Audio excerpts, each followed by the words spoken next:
Gamelan music is an ensemble of percussion instruments traditionally made in Indonesia by Javanese, Balinese, and Sudanese people within the country.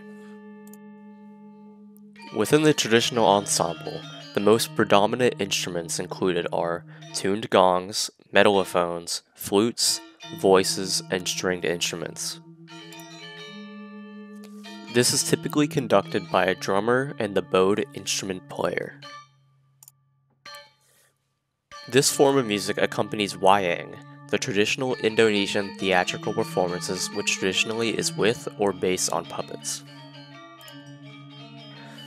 While gamelan music has been present in Indonesia for thousands of years, it mainly spread to Europe around the end of the 19th century, with several Western composers being influenced by its unique tones.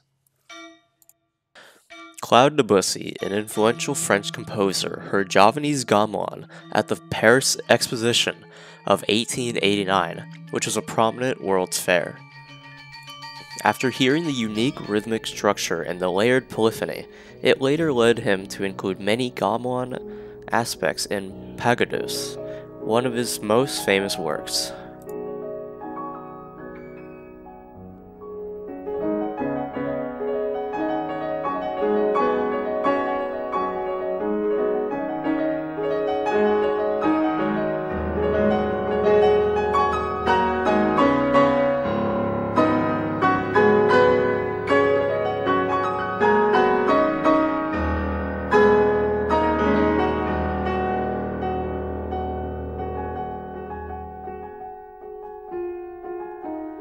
Within Indonesia, gamelan is still the most popular and most famous form of music within the country.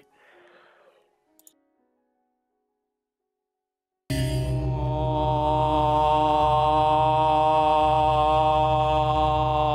term wayang is used to refer to a large group of Indonesian theatrical forms. The figures used in wayang can be anything from picture scrolls and shadow puppets to masked figures and puppets that are twice the size of humans.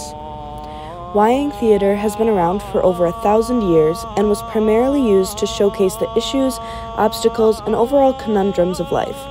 This can include political comments, aspects of authentic Indonesian culture, and looking at the world through a viewpoint of God. Although gamelan music is studied throughout the world, wayang does not share that quality.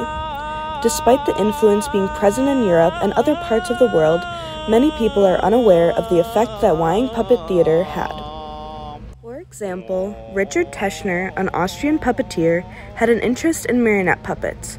About 5 years into his career, he became heavily intrigued by the work of wayang puppets.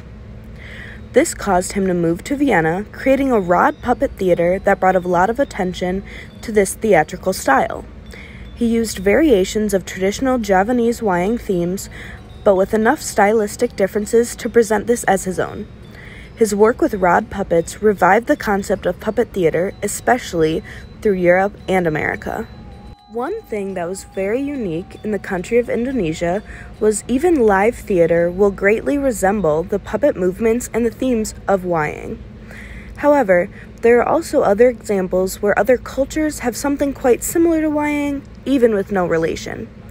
In China and Southeast Asia, wayang plays can occur, however, they lack the mystical and religious component of traditional Javanese wayang. Additionally, Europe created their own version of this Chinese take on wayang theater. They called it Chinese Shadows, using cardboard cutouts for the puppets, and it became very popular in France, specifically in Paris. This was able to then travel throughout more of Europe, opening up the theatrical component to things such as satire. In conclusion, gamelan music, the accompaniment to wayang puppet theater, is very popularized and is still taught and studied throughout the world. However, the Indonesian traditional wayang theater was not so lucky. Due to people creating their own forms of puppet theater with the influence and inspiration of wayang, the traditional aspects were left behind. Unfortunately, many people were not aware of where these theatrical forms came from or how they started.